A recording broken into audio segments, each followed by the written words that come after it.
Hi, everybody. Welcome back to Sports and Ish. We had a little bit of a holiday break, so we have a very special co-host guest, DJ Ekin from Tampa Bay.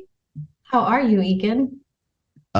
My team's in the playoffs. I just want to let that be known before we even started. My team's Tom Brady, the GOAT, aka the GOAT, has done it again. We are fourth seed. We are prepared and ready for any team that would like to come here. Just want to get that out there. Thank you for having me. Thank you so much for having me. You feel pretty good about that, right? Yeah, I feel pretty good, man. Okay. You're a sports lady person, someone who knows it. How many games do you have to win? You have to win 4 games, right? Once the playoffs starts, you got to win your wild card, maybe divisional round, NFC championship. Is it after that? And then the Super Bowl. For us, yeah. So we're in. We just got to win 4 games, and anybody can go on a run. That's all I'm saying. Anybody. Listen, so like, who you guys playing next week?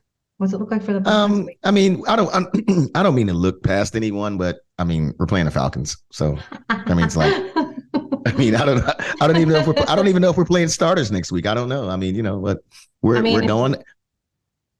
going to Atlanta to play the Falcons. So, we almost forgot it was week 18. We did. We don't want to look past people. So we're in the playoffs now. That's really what the talk of the city is right now. We're in the playoffs, and we were like, I'm not going to lie to you.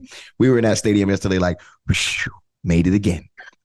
It's pretty much how we felt watching the game yesterday. Like, okay, are we going to end up at the top of the AFC North where we went? What are we doing? It was nice. Yeah.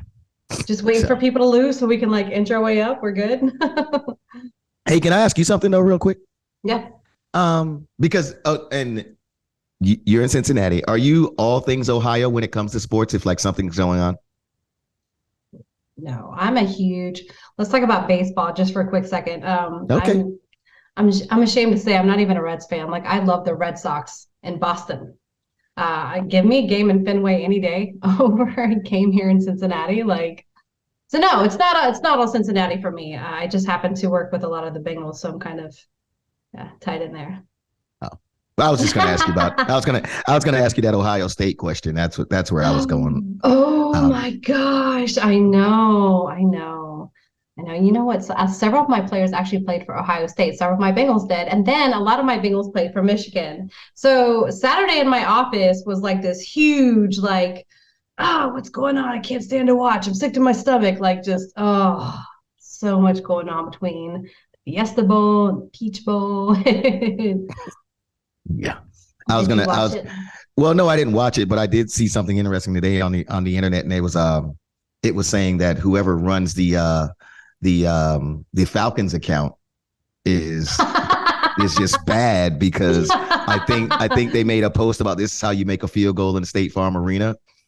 Because the Falcons kicker had to kick a field goal to win, and of course the Ohio State kicker, he missed that field goal and they lost to Georgia.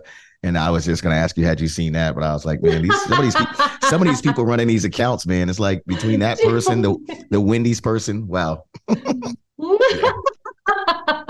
It's amazing, though. The internet is forever unbroken on some of this stuff. The internet does not lose. Ever. Ever. So are you rooting for the Patriots, or are you rooting? Because I and just knowing you, and I don't know how much have you told your audience a lot about, because I know you're a super Celtics fan. That part I know. You will travel. Oh my God. Hey, guess where I'm at? Oh, look at my little jersey. Oh, the Celtics. Oh, I'm here. So do you root for the Patriots like that as well? No, only because of my strong connection with the Bengals. But even if I didn't, like, I didn't happen to choose Boston like as a city where I wanted to choose my favorite teams, right? I didn't want to do that. That just right. I remember going to my first game at Fenway and watching the Red Sox years ago, and I thought, man, this place is magic. Like, we don't have that at the Great American Ballpark in Cincinnati, right? Like, these fans go crazy for their team. It was so much magic there. And then I remember the first time I went to a Celtics game, I'm like, I wish we had NBA in Cincinnati because this is pure magic. But when it comes to actual football, not soccer, but football, definitely the Bengals. I mean, we at least have a decent football team here. No, oh Now, no, actually, you guys have a pretty now. good. I talk a lot of craziness, but I have to say, you guys have a pretty damn good football team. But how confident are you? Are you confident in another appearance in the Super Bowl? Yes, yes, I am. Yes, I am. You know what? I was thinking about the first phone call you ever made to me, which I think was in 2020. And I think it was probably your third or fourth sentence to me where you said, let's talk about the Bengals. No, seriously.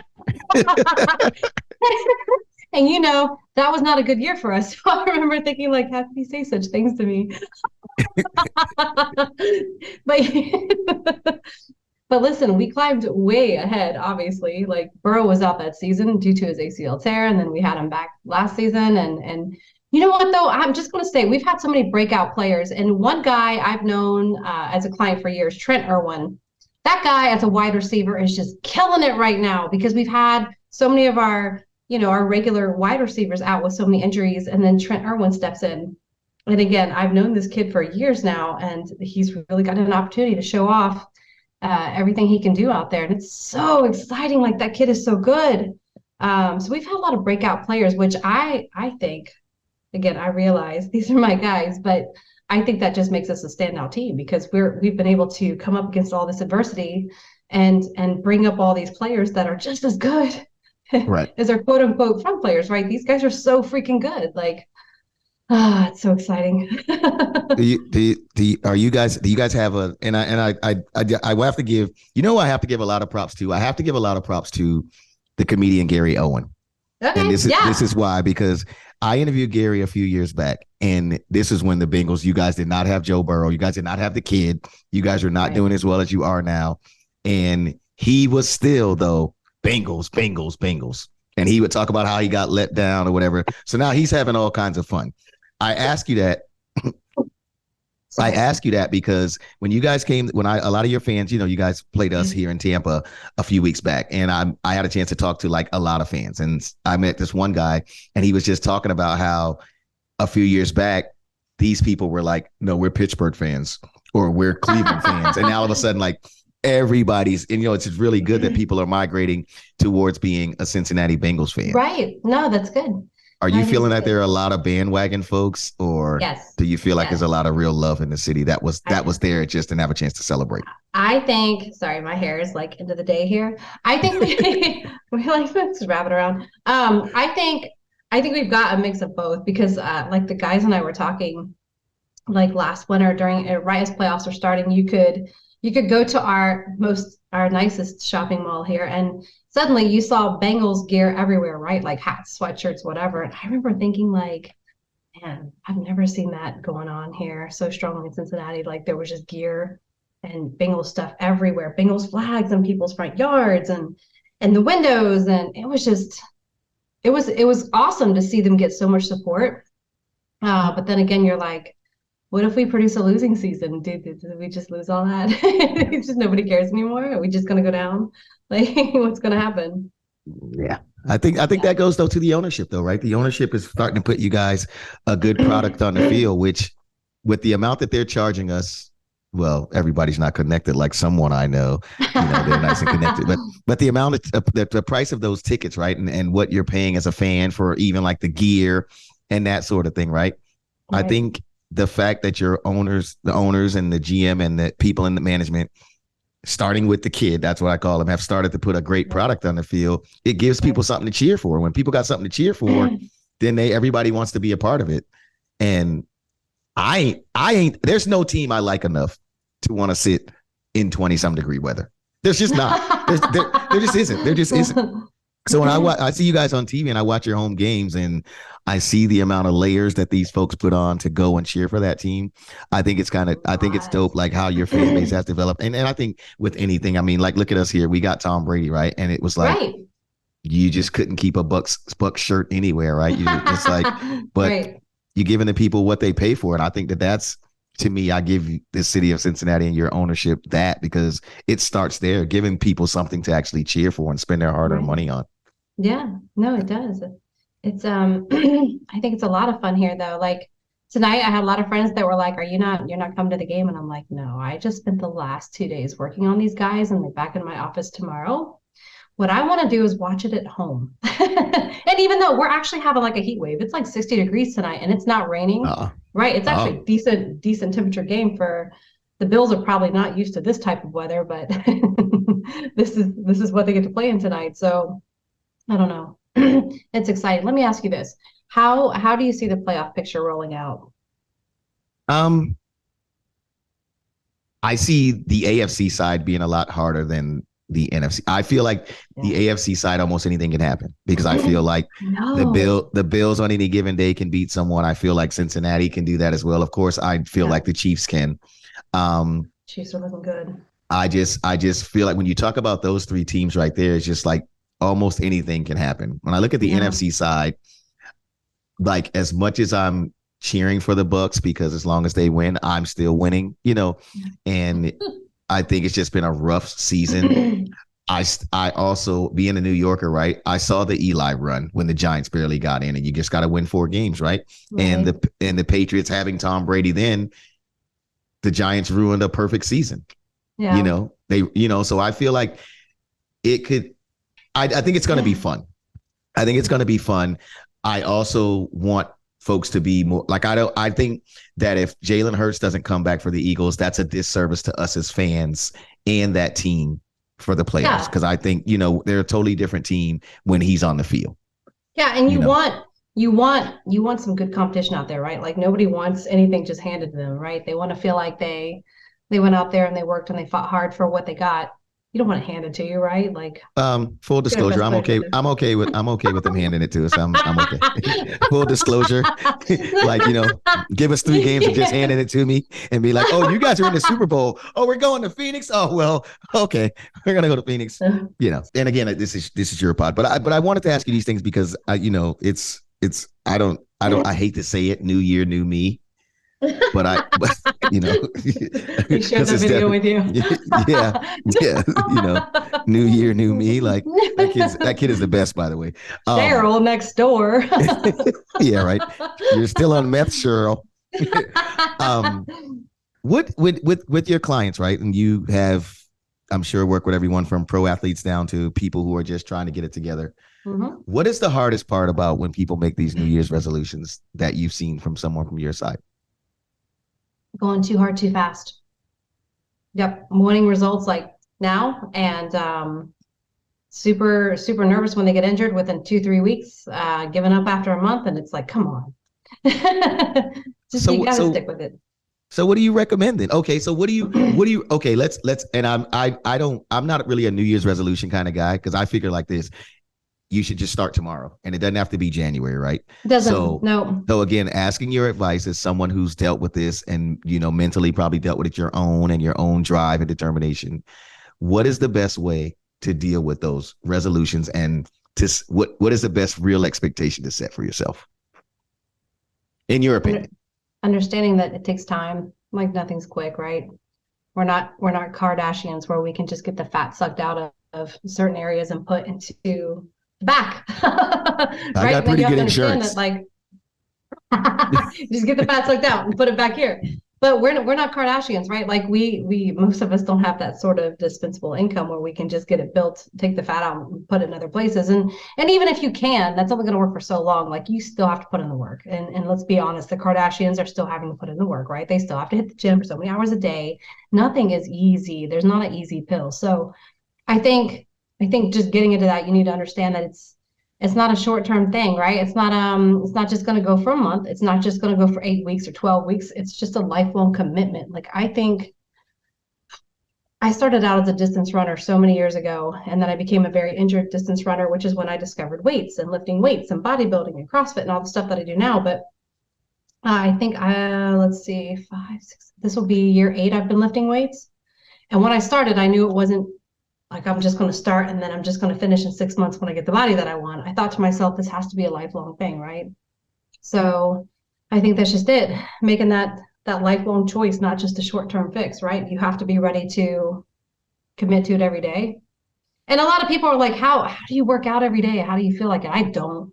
I don't. I'm gonna Right. say Man, like 90% of the time, I don't want to be in that gym. It's hard to even get to the gym, and especially if I do any early morning CrossFit classes, like it's hard. I don't want to go.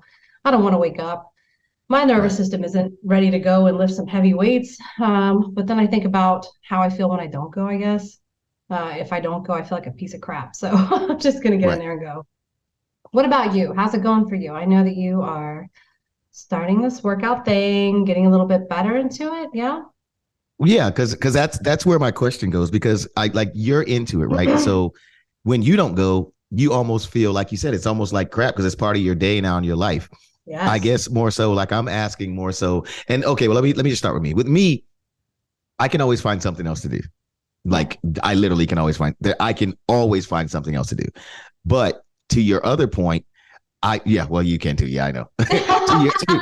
your, to your other point, right? Like I really want to make a conscious effort. I'm also making a conscious effort to make sure that I'm using my time because you and I had this talk, right? One of the biggest things that we say, especially in this hip hop culture, is I'm grinding, I'm grinding, I'm grinding. And we're just doing a lot of nothing, right? Like you'll start a task, you spend 20 minutes of that task on Instagram swiping and scrolling, right? And then you haven't actually, right, you haven't actually done what you set out to do. I'm trying to be much more mindful of my time for one. And then for two, I'm trying to be realistic about the gym. I know I have to go consistently.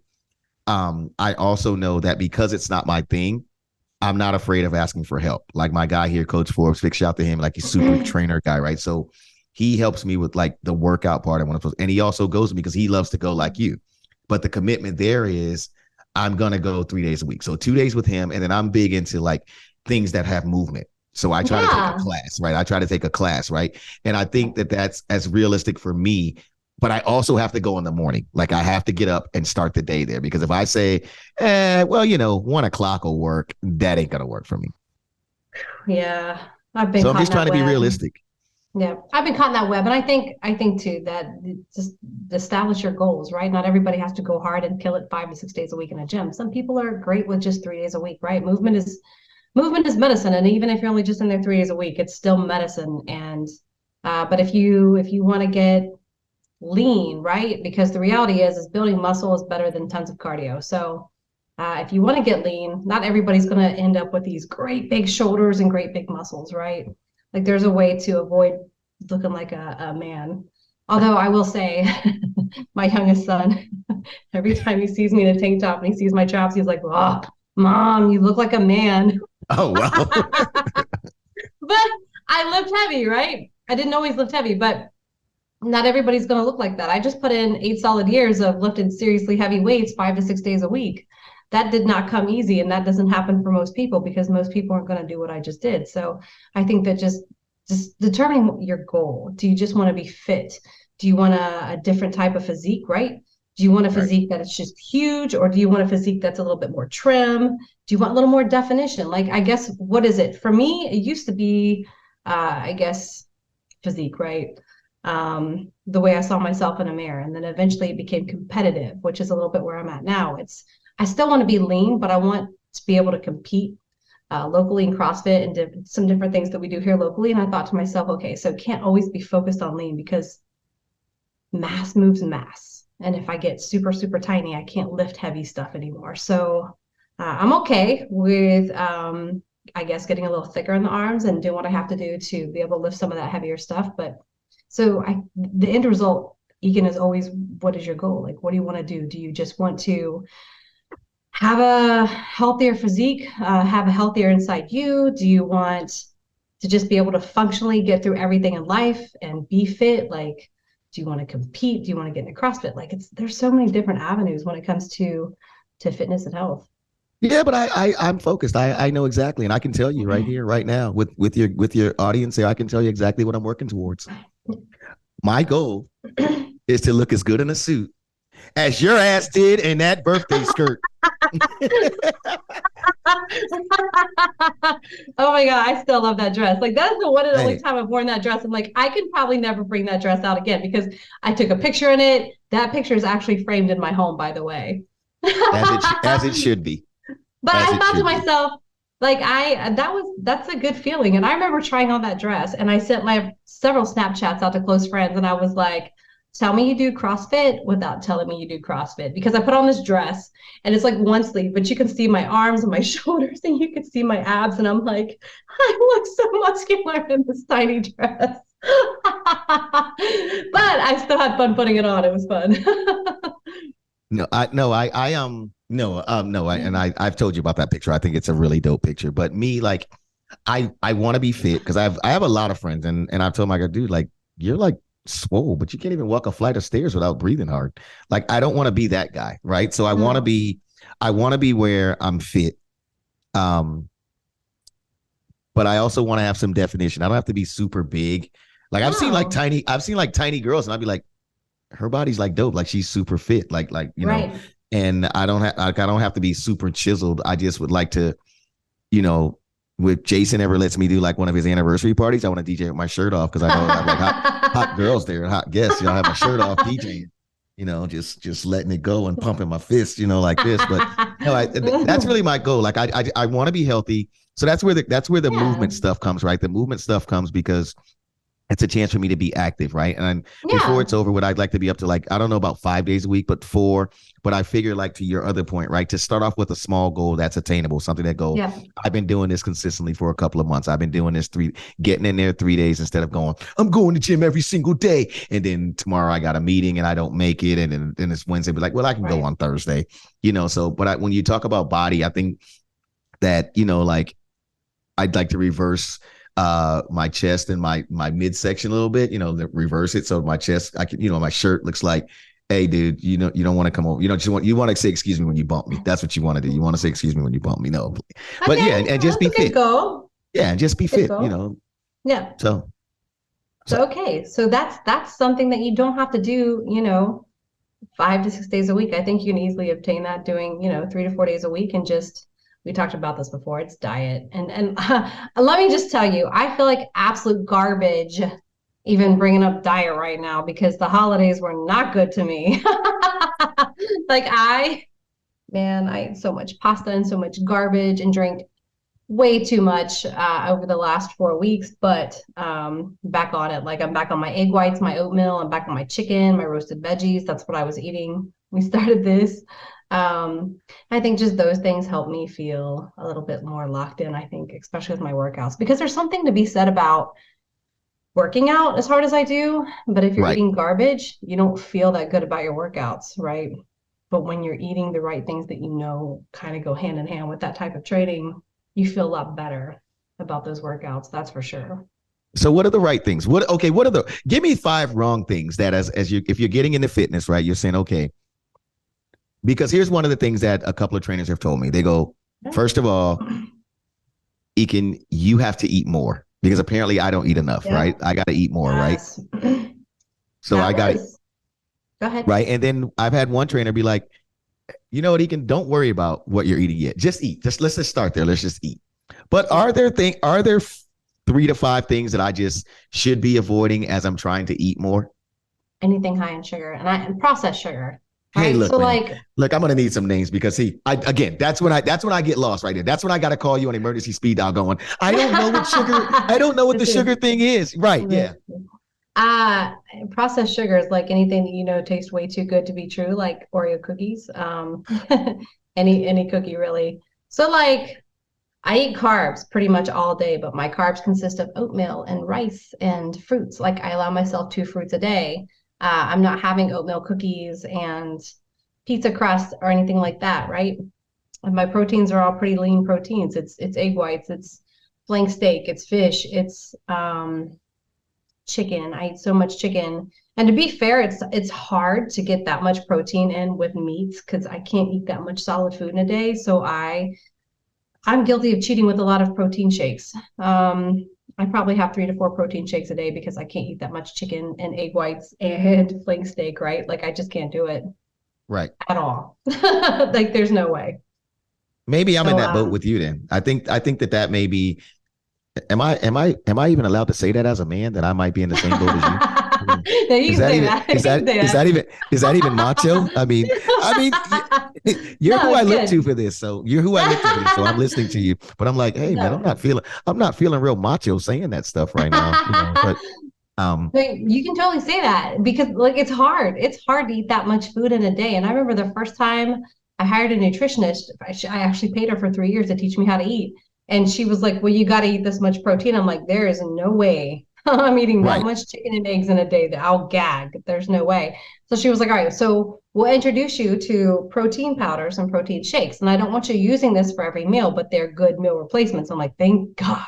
Because I can suck down a freaking protein shake like that, have a tablespoon of nut butter, maybe even half of a grapefruit with it. And I'm like, all right, now we're good, right? That was considered a whole meal. And I don't feel grossed out that I had like 28 ounces of chicken today.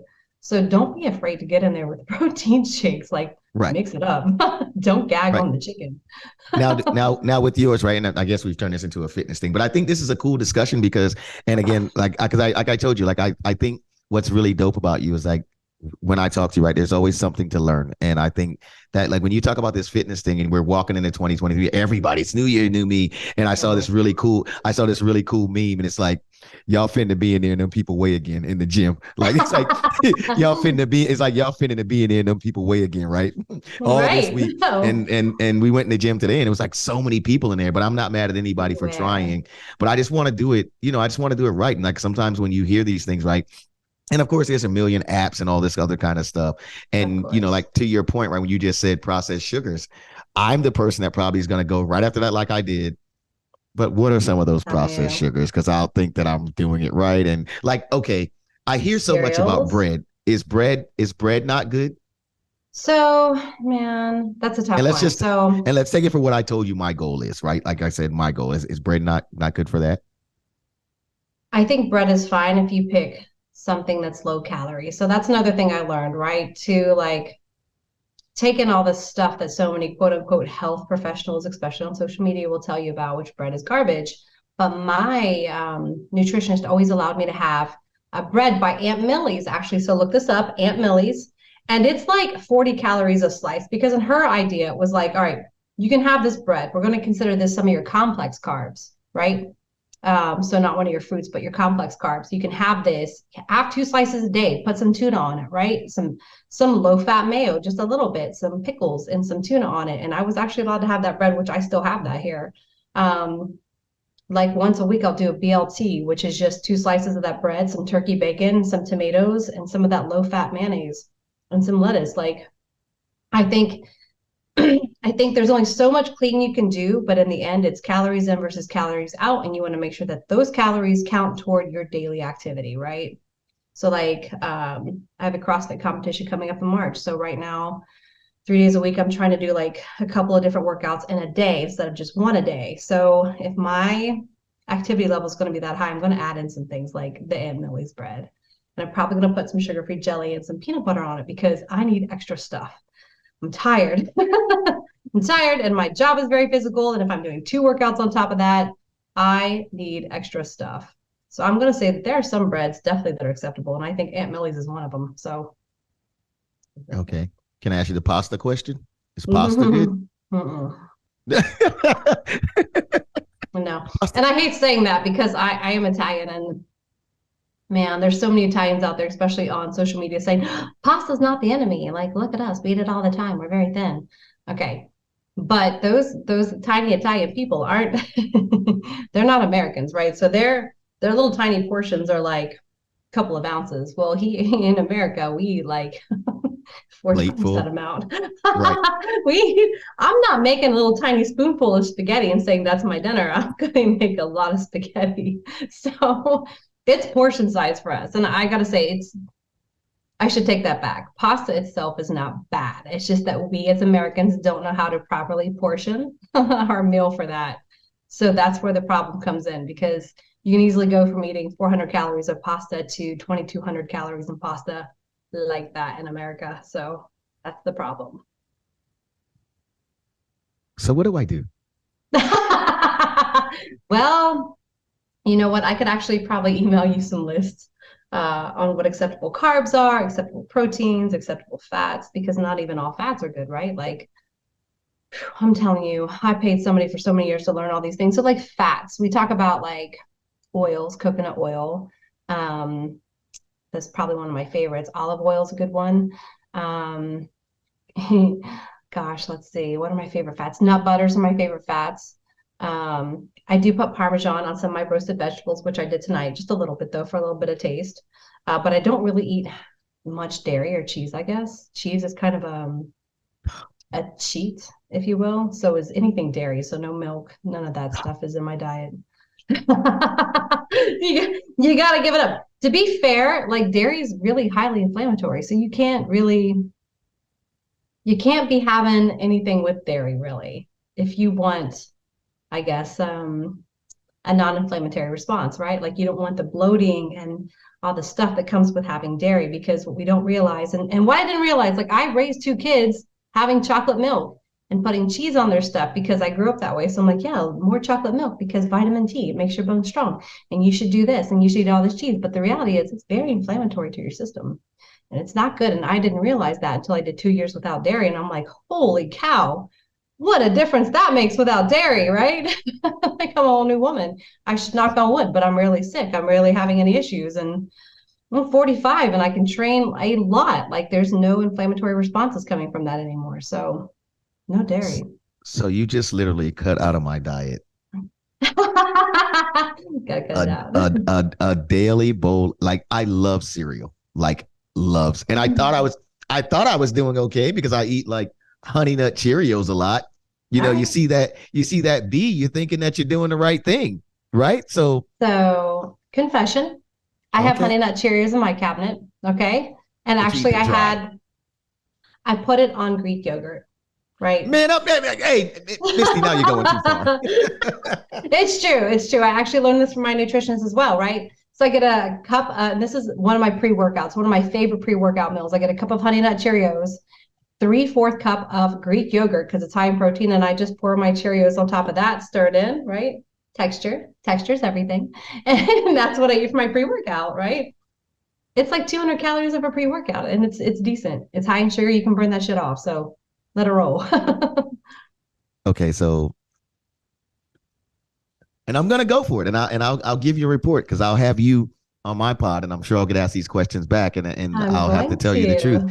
Right. I actually just wrote down some notes because I'm going to make sure. Well, I will say this in full transparency because like I said, like I very much think highly of you, and I think that the stuff you tell me I learned something from. Yesterday, after the game, I had to go to like do you guys have Five Guys? You guys have Five Guys? Oh, right? We do, yes. Right. I was like I'm not going to be able to do this again, so let me go on Five Guys, and I only had a little cheeseburger, but boy, was it good.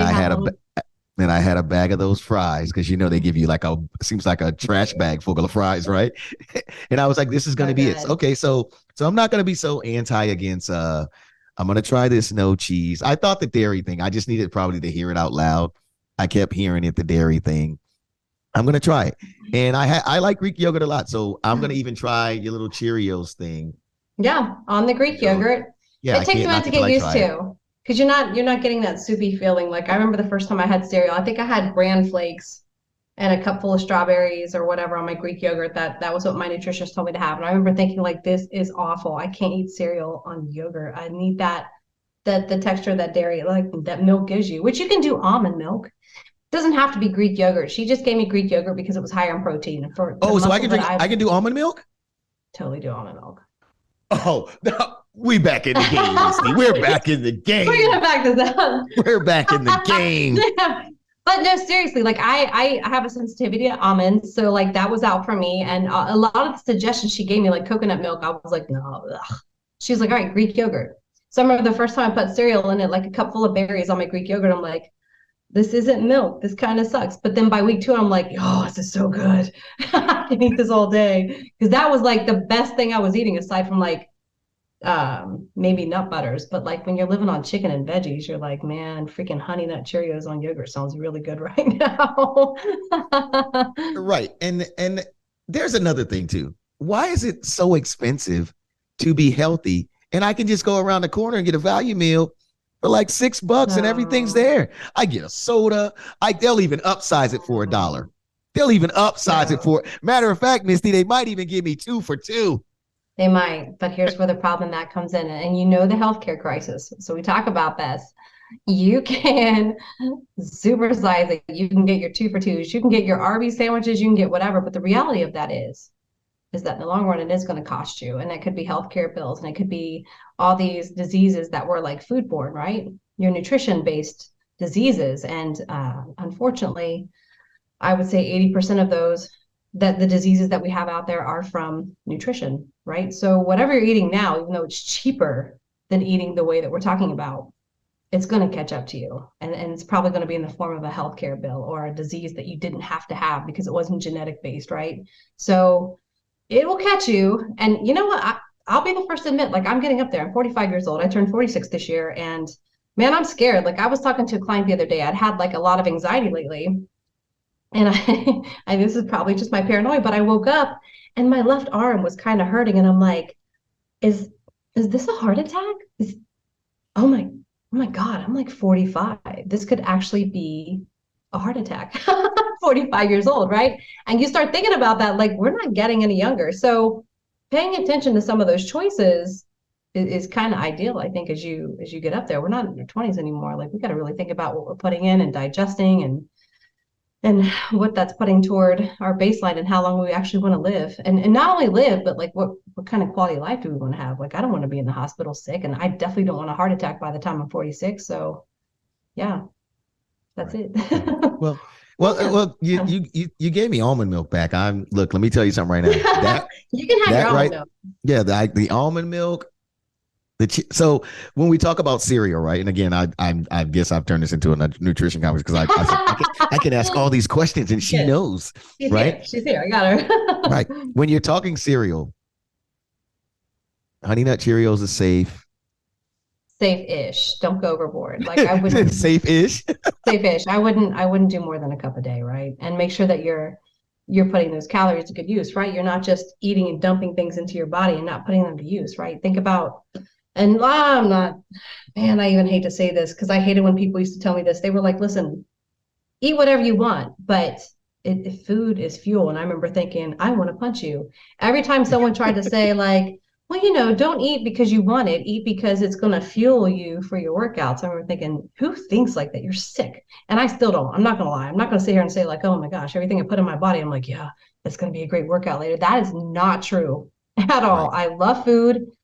Food is an addiction. In fact, quick segue. I got a DUI when I was 21. And it was St. Patty's Day, and my friends and I had been out partying, and my friend lived 2 blocks away. And I said, I don't leave my car here. I'd rather bring my car to your house. So I literally got my car, started it, and that's all it took. Here comes the police officer. I had never been in trouble ever for anything in my life. So the moment he said, have you been drinking? I was like, but that was like hours ago. So anyways, it was enough that led to me getting a DUI when I was 21. But anyways, I remember having to attend the seminar to get out of quote unquote the DUI and getting it like turned into a reckless op. And I went to this whole week in school, and I remember this counselor sitting down with me because they're trying to determine if you have a drinking problem. And at 21, that was definitely not an issue for me. It was just a party scene. But I Right. remember him saying, like, let's talk about alcohol. Do you think about it daily? And I was like, no. He was like, do you take a shower or take a hot bath and think about that glass of wine or think about this? And I remember thinking, no. And then he said, I mean, do you feel like it's just a part of your thought process, period, even if it's not daily? And I said, no. And then I got really scared and I said, can I ask you a question? And he said, yeah, go ahead. And I said, do you think food's an addiction? Because everything you asked me made me think about food. Think about food all day, every day. I think about it in the morning. I think about it at night. I think about it every hour. Like, am I addicted to food? And he said, you actually can be addicted to food, but I can't help you with that. So the bottom line was, I did not have a drinking problem, but my whole point of that is that we can easily be addicted to food, right? Like, food tastes good, and I know a lot of people. Very rare is the person that can actually eat food and think, oh, I don't care if it tastes good or not. I'm just putting it in my body to eat. That's like 1 out of every 100 can actually feel that way about food. But the majority of us, especially as Americans, we love food. Right. And it's really, really hard to break that cycle. I mean, I grew up in the 80s and so did you. So we grew up on Kool-Aid and tea. and candy bars and all the crap and microwaves coming out. And I remember my mother discovering microwave dishes and us coming home and like putting French fries and mac and cheese in the microwave, which can't believe we lived on Salisbury steak, like gross stuff like that, which you knew wasn't even real meat, but we lived on that, right?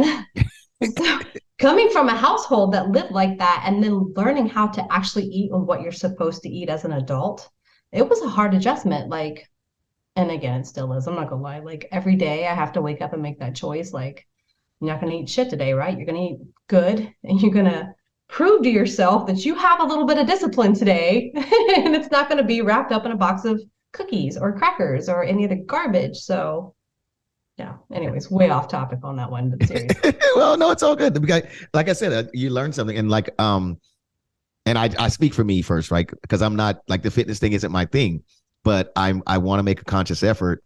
Yeah. So, but to me, the conscious effort includes also too being properly informed. Yeah. Right. And Yeah. I think if we're not properly informed, we can have all the apps and do all this stuff we want. And to your other point, the right goals for ourselves.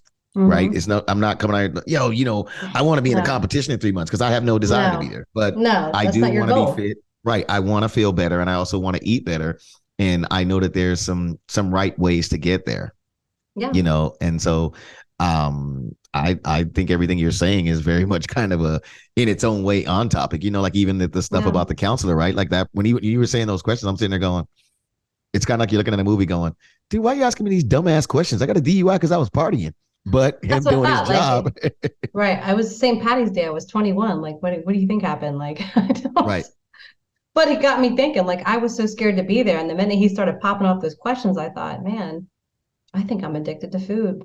Turns out that's a real thing. Like, so I remember going through I went through both pregnancies thinking like, oh, it doesn't matter how much weight I gain, I can get as fat as I want because I'm pregnant. Nobody cares. So I'd get up at 3 a.m. and have like 2 brownies at like 3 a.m. and just like lay my fat butt back down to bed and be like, why did I gain 3 pounds overnight? Oh, I don't know. Because I got up and ate brownies at freaking 3 a.m. But food is an addiction. I remember eating cookie dough as a meal right when I was 20 years old in college. Like, how disgusting is that? When I look back on that, I'm like, how am I alive? how did I survive my 20s? I don't know. Yeah, I've never had the cookie dough thing. I'm trying to figure out what strange like food thing I ate like that. I don't even know. Only in New York though, because it's like a slice of pizza is mandatory every time I go home. So good. A slice. Yeah, because stop at one. Well, usually it's like 2, but for some reason I never really finished the second slice. And the funny thing about New York now, it's almost like when I go home now, it's like I go back like a tourist. And by that I mean like I'm from uptown, right? So I lived in the Bronx. Right. There's so much. When I go back now, though, I don't stay up there. I stay closer to like Times Square because most of the stuff that I'm getting myself into is down in those areas, and I'm not trying to take a Uber uptown or get uptown late at night, 2:00 in the morning, right?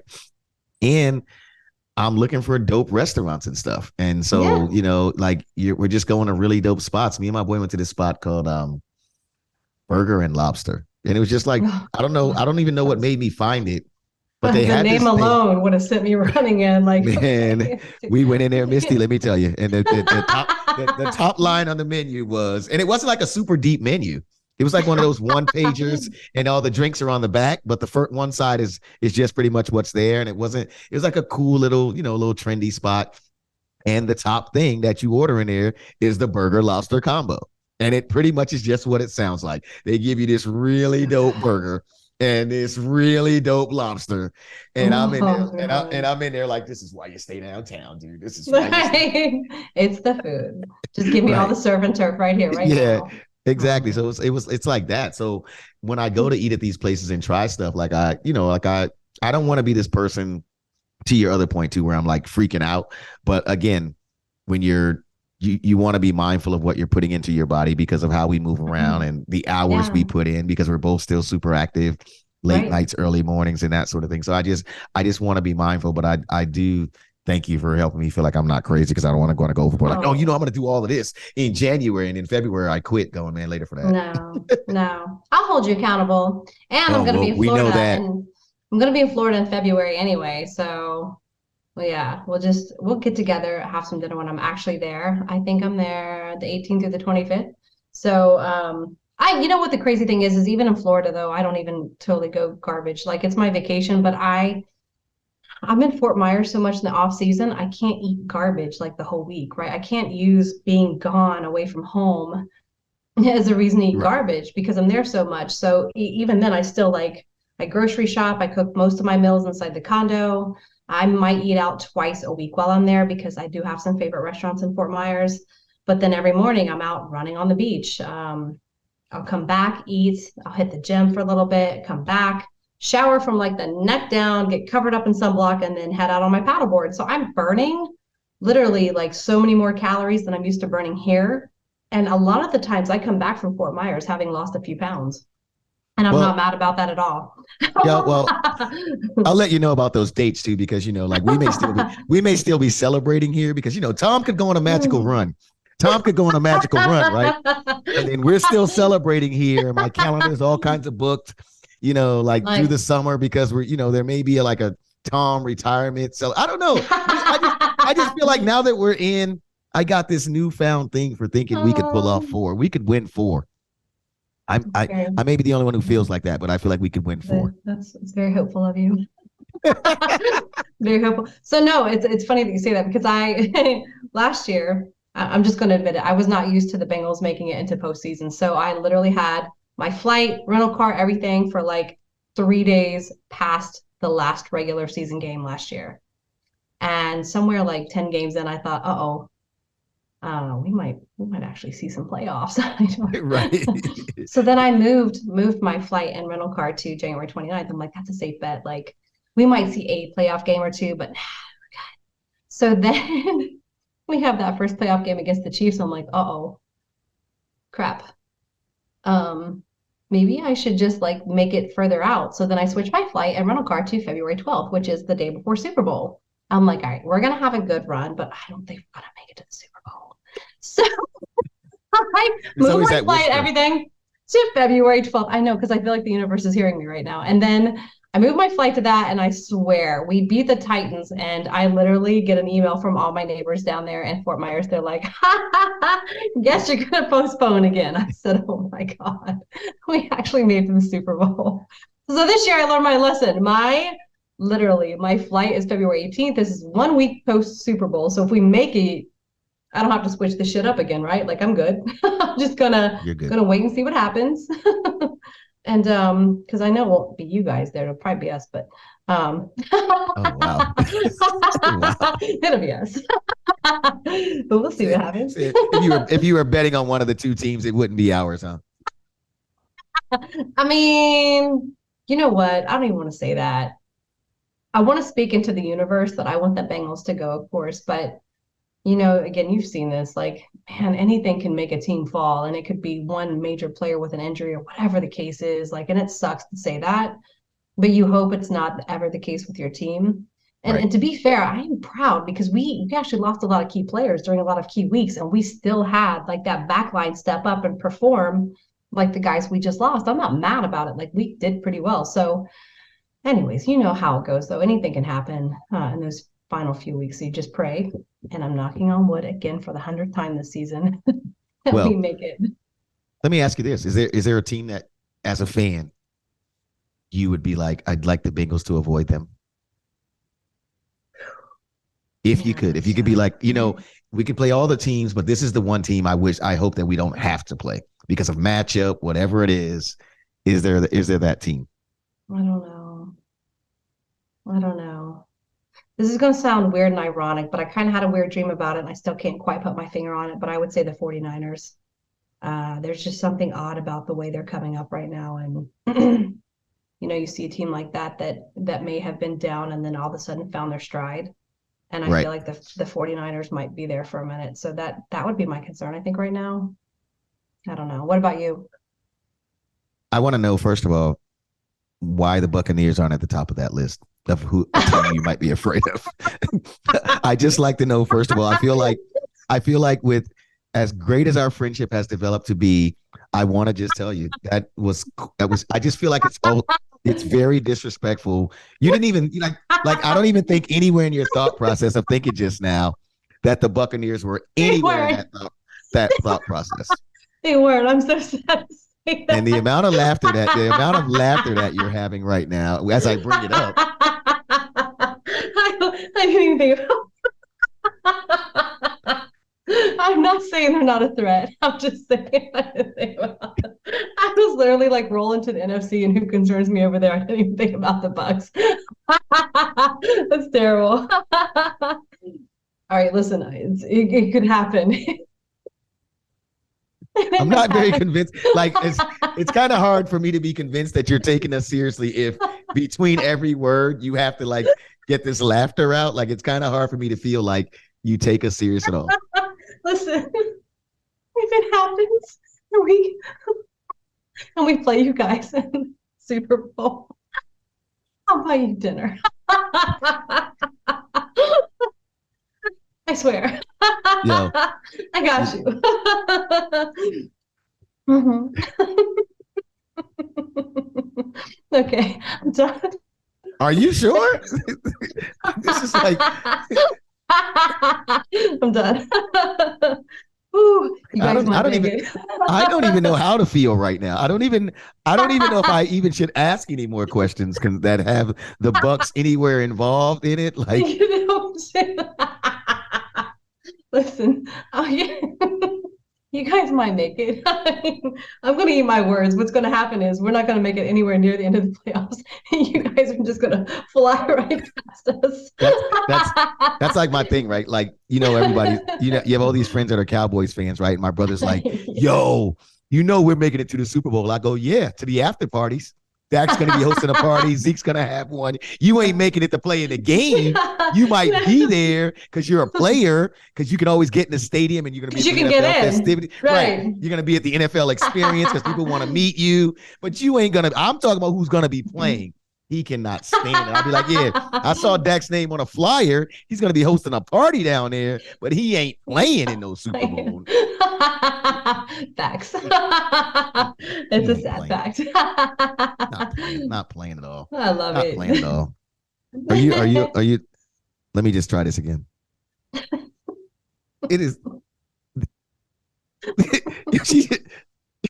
She cannot stop when it comes to the.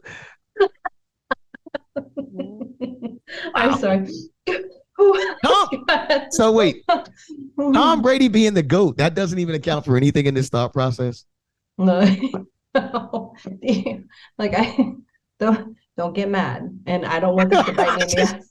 It's like don't get mad. Don't get mad, and I don't want this to bite me in the ass. But listen, I look at guys like LeBron James, right? Amazing career. The guy obviously wanted to stay on board, play a little bit longer so he could play with the son, whatever. But he's not playing that well either, right? Michael Jordan didn't end his career on a great note either. And we all know he's the GOAT, right? And I'm not saying Tom Brady hasn't pulled off some amazing games this year, because you saw him come from nothing to way ahead in so many games. His during game is still amazing, but the reality is sometimes things come to an end, and I know that hurts. I know that hurts your heart. But it's like watching LeBron, right? Like people still like to watch the Lakers because it's still LeBron. People still like to watch the Bucks because it's Tom Brady. And regardless of anything else he does in his career, like that's still Tom Brady. Apparently, even I remember, I think it was last season, I was working on one of our defense tackles and or offense tackles.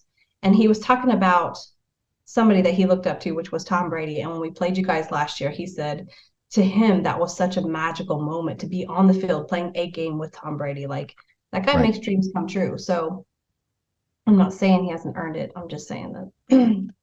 Yeah, just know tonight the picture of me and Tom Brady will be hitting social media again, and I will be tagging you.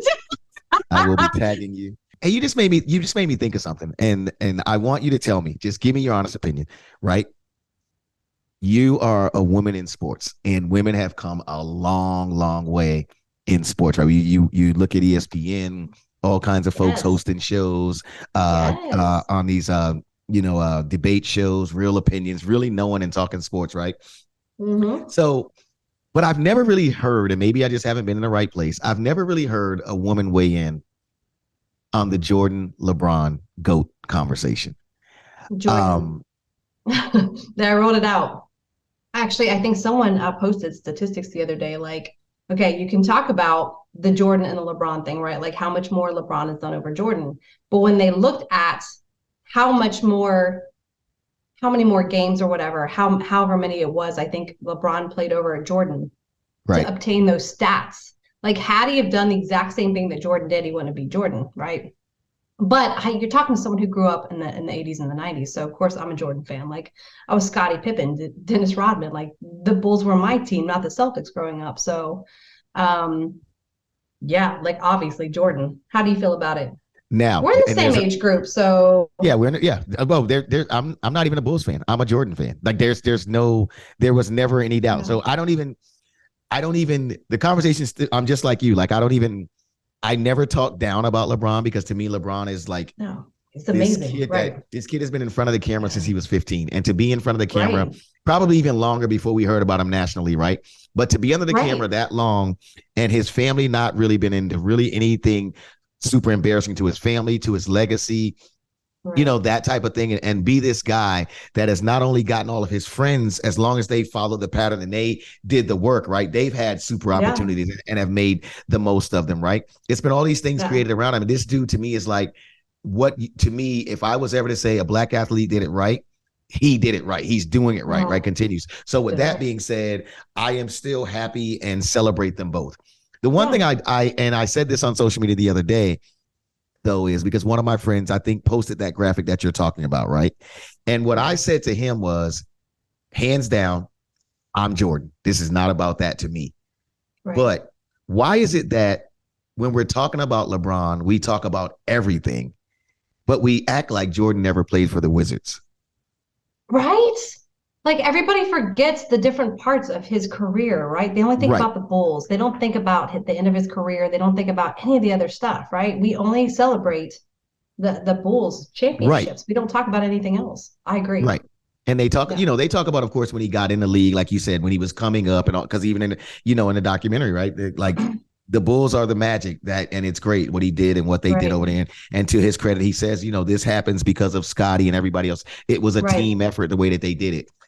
But when you talk about everyone else, like you even look at what we're talking about with Tom Brady right now, right? We don't just talk about the Patriots. We're talking about Tom Brady's having a very, by Tom Brady standards, average season right now with the Bucks. We're not going to, people are not going to leave that out. But it's like when we talk about Michael Jordan, it's like the only thing we talk about Jordan and the Wizards is the sneakers that he's about to release that are the Bulls colors, right? We don't talk about the Wizards at all. I mean, we don't talk about the Wizards at all. And to me, I think that part is unfair in the conversation. Now, let me be clear. I'm with you. When this conversation starts and ends, I am still Michael Jordan. I'm not getting into no debates on stats. I don't care about that. Jordan means something to me that is very different because I saw that era happen, right? And to your point, I wasn't no Bulls fan. I was a Jordan fan. I was a Pippen fan. I was a players fan that happened. They all played for the Bulls. Yes. Like I'm not even on the Warriors bandwagon right now. I'm a Steph fan. I like what they do. I'm a Clay fan. I'm Draymond. I like the players, but I'm not somewhere going, oh man, the Warriors are my team, this, that, and the other. I like certain players more so than being caught up on a team. More so. Did you just say Draymond Green? Draymond, I'm going to give you Steph, and I'm going to give you Jordan Claypool, but I cannot give you Draymond. Here's why I think people have an animal. Well, here's why, and that to me is why they have to give you Draymond Green. You have to take the good with the bad because I think if there's no Draymond Green, that team is not the same. Because to me, in my opinion, he's hard. I think that he has a lot to be. He's not no Charles Barkley at that position. He's not. He's what I'm saying. He's not no Tim Duncan, but he is a lot of heart when it comes to that team. Yes, the finesse, the 3-pointers, which we all love. Steph, Clay. When KD was there, we all love it. We know that's how the points go in. But when you talk about the heart of that team and who can be like, you ain't gonna just, because look, you're not black, but I'm sure you've heard this, right? Little cute light-skinned boys. You little cute, like we punked the little light-skinned boys. We punked the little light-skinned boys. You ain't punking them dudes when Draymond is there because Draymond ain't letting it happen to his brothers. No. He's that guy. You understand what I'm saying? So, yes, what he lacks in probably the skill set that they have, somebody's got to have that heart to make the team go, we can do this. It don't matter. When we at home, this our house. Somebody that stands like that, that's what I think that Draymond brings. I'm not talking like he's in my top 50 player, and he's done some things which to me, everybody does. I don't know if I'm never gonna be like the hitting Jordan Poole thing was probably like the lowest of class thing. I'm a realist, right? But people make mistakes. We're human. They're athletes, which I'm sure you're around athletes, right? We have this ego. We have this spur of the moment thing. And to me, like I'm a fan of the cancel culture is a super big thing. I'm not a fan of cancel culture. I'm a fan of change behavior. Right.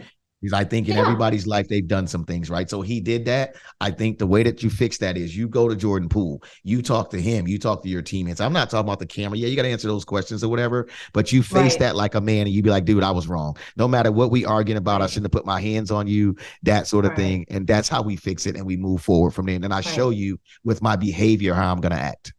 Right. You bring the team back together because you decided to step up and say, I don't really want this with you. Like, I'd rather be a team than have that built up between us. And to be fair on that point, and I said I was a Dennis Rodman fan, and I will tell you, like, we all know his defense was psychotically insane. And to be fair, I will say this about Draymond Green. His defense reminds me a lot of Rodman's, and I can respect that. I can respect that. I can even respect when they played the Celtics in the finals last season, watching him take down some of my players.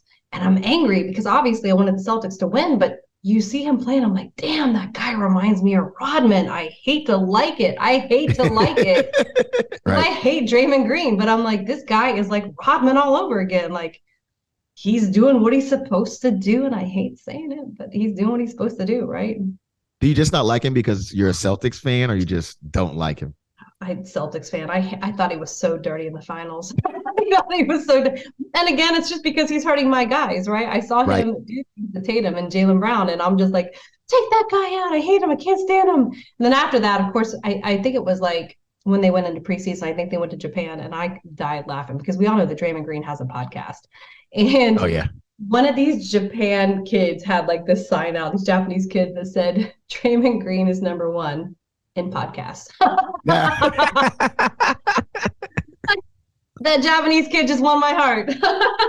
I love him. I like Draymond a lot though, because I mean he just, to me, like I'm a fan of people too that like they're real people. Like, because at the end of the day, like I said, you probably know this as good as anybody, right? You're working with professional athletes.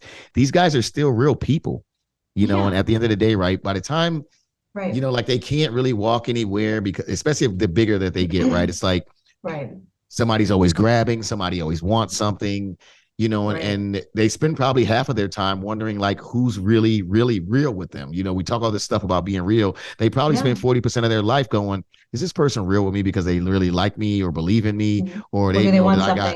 I got so when you deal with all that stuff, it's a different life, and it's easy for us to sit at a keyboard or at a screen and tell what they should do and what they're doing wrong. And I had somebody tell me this a long time ago.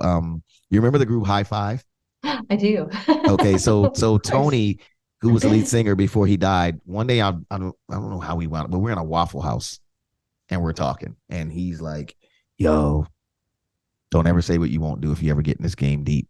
And I was like, "What do you mean?" He goes, "Because it's easy to say what you will and won't do when you're never actually involved in it, right?" And I take that to mean, like, say you're like the way music is now. You have some kid who was never the cool kid in high school, and all of a sudden he makes this record, "I like mayo on my ham sandwich," and it goes viral.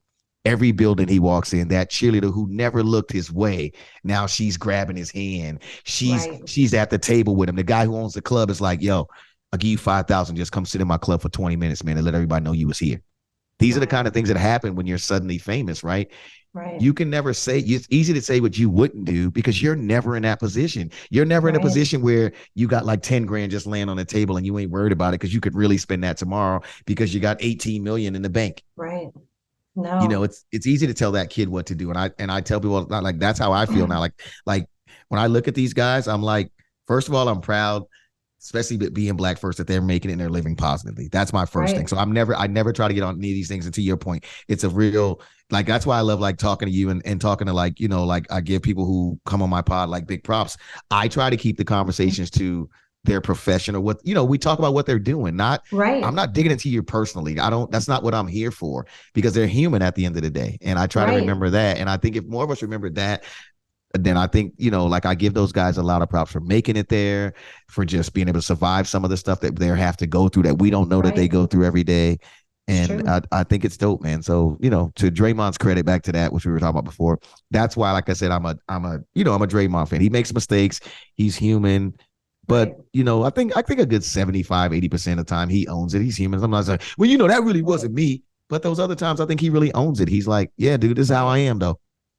You know. I like that. And I think too, like a lot of people, especially if they're new to my office, they're like, oh my gosh, well, you worked with the soccer team, you do this, you do that. Like, what are they like? I'm like, what do you mean, what are they like? People see somebody in a uniform go out there and play a game and do that thing, and that's what they see them as. But the reality is the first time these guys walked into my office, I couldn't even told you what position they played, right? I had to ask, like, where are you from? What position do you play? Because these are questions I have to ask for my job. And I usually don't have any idea who they are. And it will take me several games to realize, okay, that's his number, that's him on the field. Okay, cool. But these people see somebody who's going out there and doing all these things, or maybe they're making high numbers on Pro Football Focus and they're this, that, and the other. Or somebody will come to my office and see their jersey on the wall and think they're everything. And I'm thinking, no, they probably are. But this is the person I've known since their rookie year. And this is someone who came to me at a very young age, and I've learned a lot about them. They've learned a lot about themselves along the way. And they're in here in like slides and sweats, and they're not the person that everybody else sees on the field, right? They're human beings. They have feelings and they're going through a lot of things that a lot of people don't realize, right?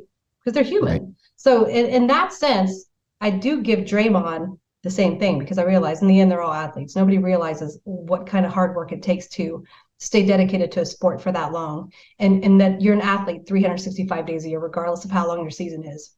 And nobody understands the dedication it takes to not watch TV, to watch film instead, to do this, this, and this, to have an early bedtime, to watch your diet, to do this, do that.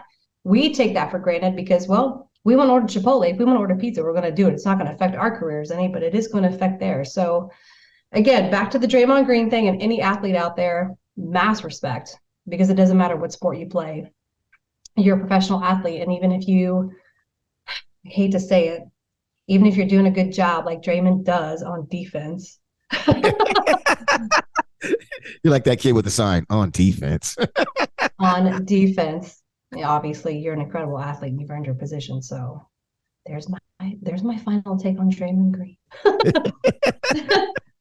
I'm feeling Which, generous. I told you this morning I was feeling generous. I'm feeling generous. well, there you go. You're feeling generous. Feeling generous. I'm feeling giving. It's the holiday season, right? Boom. There you Oh, go. by the way, speaking of goals, we talked about your fitness goal. I just want to say this, and I think you sent me like some sort of GIF or something when I sent this to you the other day, but I'm actually doing open mic stand-up comedy in a few weeks. And Yeah, yeah. I was expecting more of a reaction from you Well, other than a because GIF. Like I well, was expecting what? What?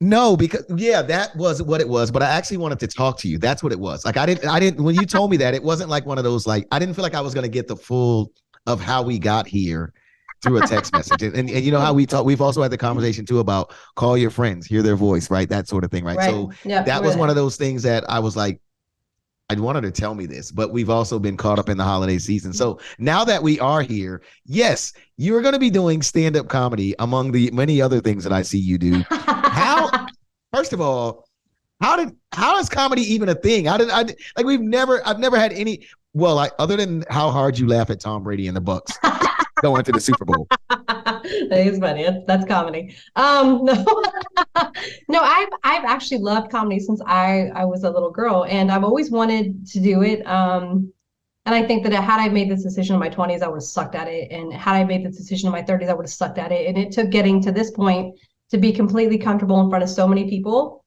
and being able to write really well. So that's one thing I do and have done for years. I'm a writer on the side. So I think I woke up like, I don't know, like a month ago, and it was one of those nights where I just couldn't get back to sleep. And I literally wrote an entire comedy set at 3 in the morning, and I thought, yeah, I'm going to do an open mic night. I think it's time. Because to be fair, I've done some motivational speaking at high schools and junior high schools, and those are tough crowds to win over. If you can walk into a high school full of hundreds, and I'm talking several high schools in a day, and those kids can like you at the end of that 45 minutes or whatever, like they liked me. And to be fair, I speak teen pretty well, but if these kids could like me enough through every single motivational speech that I gave, I thought to myself, I can do comedy, right? If I can make high school kids love me, I can be funny. So I'm going to go be funny. Like, I'm totally ready. It's exciting. And to be fair, to preface this, I contacted the comedy place, the venue, and he was like, can you bring at least 5 people? I'm like, 5? How many does your place seat? Right. Because I'm bringing Cincinnati. No. Yeah. Some of my Bengals are going. I mean, seriously, some of my Bengals are going. I have probably 80% of my clients going because they've heard my jokes for years now. They're like, I cannot wait to hear how you tie this together on stage. My sessions with my clients is essentially me doing stand-up the whole time to get them out of pain, right? I'll take their mind out of what I'm doing to them by doing a ton of jokes. I'm like, I've been doing this for years. Like, I cannot wait to see how you tie this together. So this is just one of my goals. I've always wanted to do it. If it goes well, maybe it'll turn into like a monthly thing. We'll see.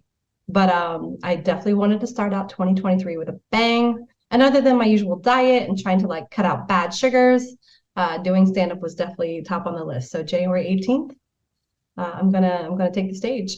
It'll be fun. Yeah. So what are you gonna wear? I know. Oh my gosh. I have I have the perfect pants picked out already from Cynthia Rowley. I just have to get the shirt. I've already ordered the heels that I want to wear. Like I'm ready. Like these huge, ridiculously baggy pants. I'm only 5'2", so they'll swallow me. But then I want to wear like a tiny shirt. But I'm excited. That's good though. Like, yeah, like I ain't gonna lie to you. Like when I got that text, I was like, what? And then no, you're actually on my list. I'm on your list. Go ahead. No, I was gonna say. You're on my list to send a video too. Oh no, I want to see the video. Like, because we're probably going to be playing. I probably can't come, so we'll probably be busy. we're gonna be busy playing. So I can't make the show because my team's gonna be busy playing. So. Maybe I should do an open mic night of just Bucks jokes. I'll go. Listen, if something happens and they actually make it to the Super Bowl, we're not reliving this episode. Oh no, we are reliving. We are definitely reliving. We are definitely reliving. Yeah. No, we cut it. The episode gets going.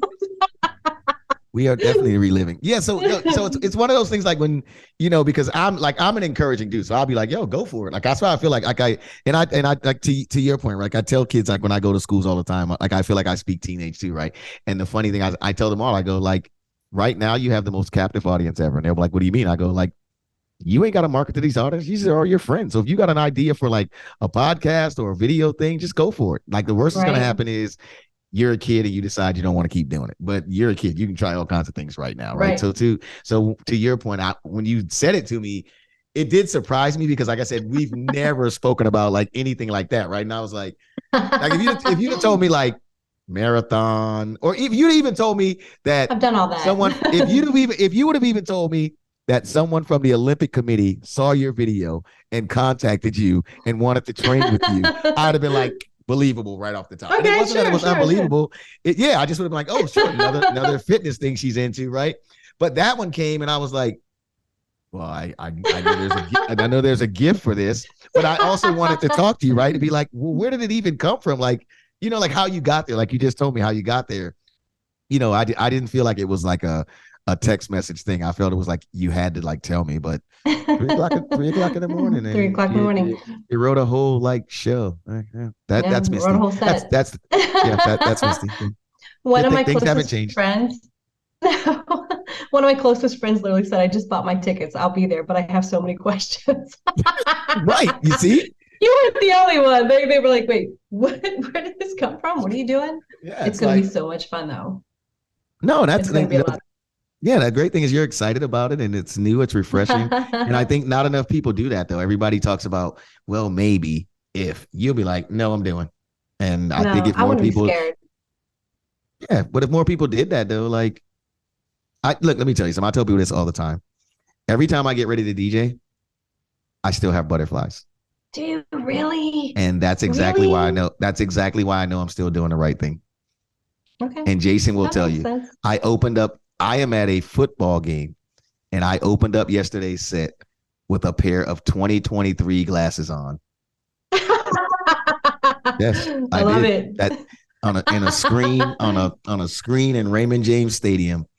I wasn't playing no music. I was screaming like "Happy New Year, glad you're here" with It's a so fun. 23 glass on, and Danielle, who's a girl that I call her my handler, like she's so dope. When she first brought him up there, and she never really tells me like the thing about it that I love about the Bucks too and entertainment as we're developing and getting better at it. Danielle never goes, "You got to wear this." She'll be like, "Would you wear this?" And she showed me those glasses what I had on. They were like these big puffy silver. The numbers are all puffy, and there were some other paper ones. I was like, nah, I think I'm more the silver guy. I think I'm more the silver puffy Silver. guy, right?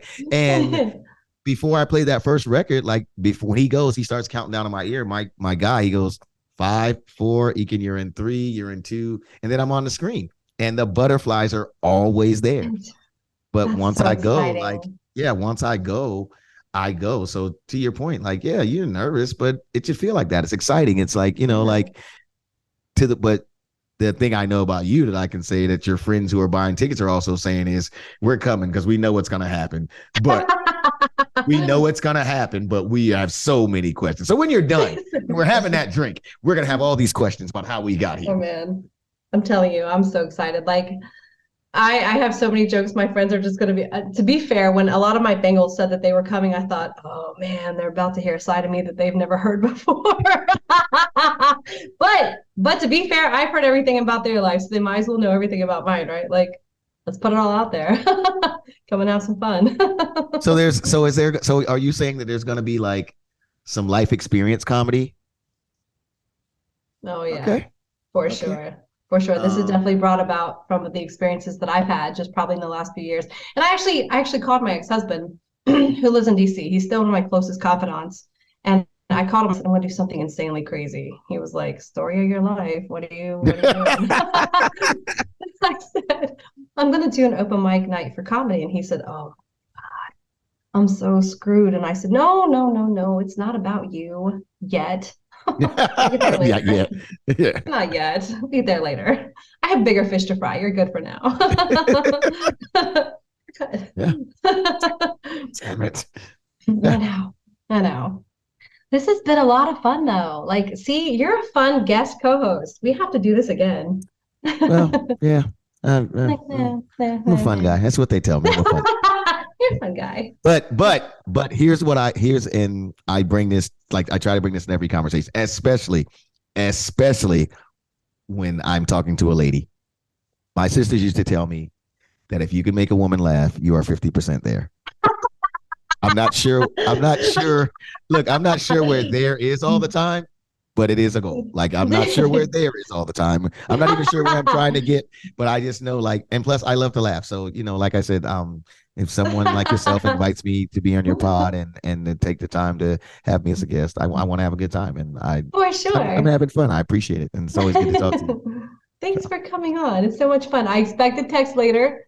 And then I'm going to check in with you tomorrow on your fitness goals. So, oh, well, yeah. And okay. you'll get lots of texts because I'll probably be texting you a lot in February because I'll be at festivities and stuff going on like that. Man, that's the Um, hardest time to dial it in. Like when you're out with people, it's hard to be like, yeah, I'll just take chicken and veggies. Like, no, man, you yeah, but want tacos and you want stuff, right? but there's lots of good food in Phoenix when I'm out there. When I'm out there in Phoenix, for the big Yeah. game, Yeah. she's not she wasn't getting it. Wait, when you come to watch the Bengals, is that what you're Oh, now you want to catch up to it? Now you want to catch up to it? when you come to watch the Bengals, we'll figure out what we're eating. It's cool. Oh, is that what we'll do? Oh yeah. Speaking of which, like, and you'll have to have him on because Jason was just out there. I'm sure Jason ate at a couple of fine cuisine spots. I'm sure Jason is about finding the food and cuisine when he goes to a city. We're gonna get his take on that. Yeah. So no, but thank you for having me. I had a good time. Thank you so All much. right. You guys, this has been another amazing week for Sports and Ish. Again, Rach was out on the sidelines cheering tonight. We had our very special friend, guest co-host DJ Ekin in Tampa Bay. Thank you so much. We will be back again next week. Have a great week. Thank you for having me.